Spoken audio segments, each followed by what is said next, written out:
Hops is a plant that's essential to brewing beer, but it's also a beautiful ornamental accent for the garden. I'll show you how to plant them. Hops are native to Europe, Asia, and North America. The plants are hardy in USDA zones 3 to 8. They like deep, sandy loam soil the best, and they like a pH of 6 to 7.5. Full sun is ideal. Hops are planted from rhizomes, like this little root cutting, and this ensures that you have a female cone-bearing plant, which is a clone from a proven performer. If you grow hops from seeds, you'll get some male plants that don't bear cones and make the female cones seedy, which is not good for brewing. Plant your rhizomes in the spring, as soon as the soil can be worked. In my area, that's February or March. They can be planted as late as June in cooler climates. See these little bud eyes? These need to be pointing up. Build a mound about 6 inches tall. Dig a trench in the top of your mound and lay the rhizome on its side in the trench.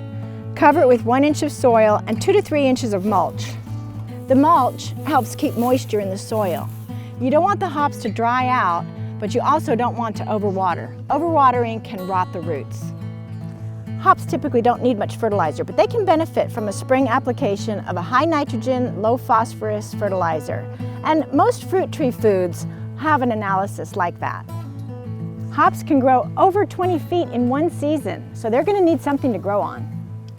Hops are not vines, they are bines. Vines climb using tendrils to reach out and grab, but bines climb by wrapping around something clockwise in the northern hemisphere and counterclockwise in the southern hemisphere. A simple and effective trellis is to have a 10-foot pole with several heavy-duty strings attached and stapled down to the base of the rhizome.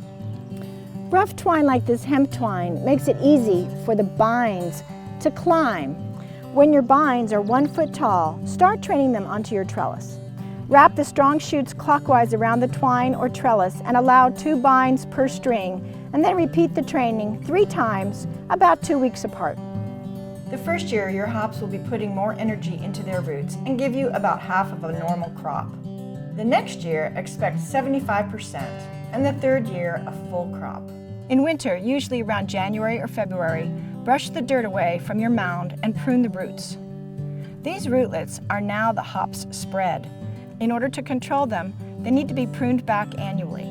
The cuttings can be used to propagate more hops. Cut back the surface roots with a sharp knife or pruner and leave the crown.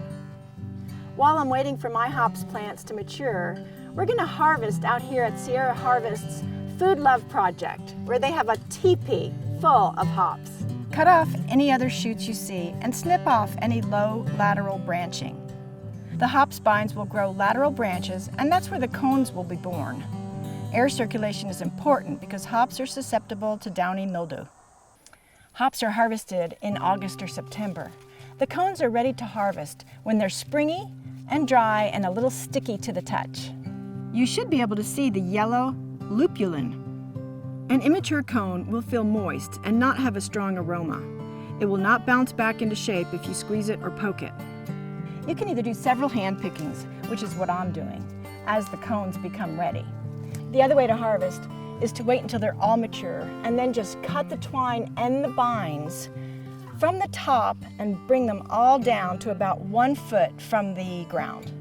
If you choose to do several pickings, you will still eventually have to cut down and remove the bines.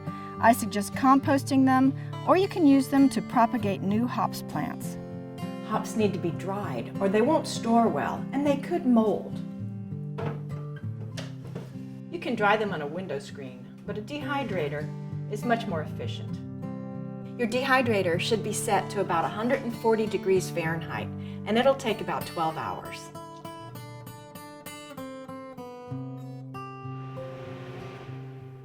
The hops should be done after about 12 hours.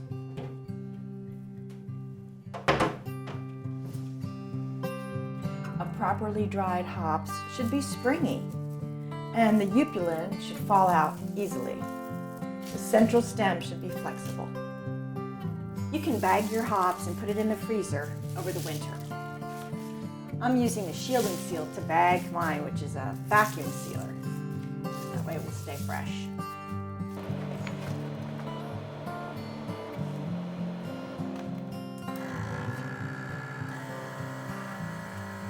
Grow this beautiful and easy to grow edible and grow organic for life.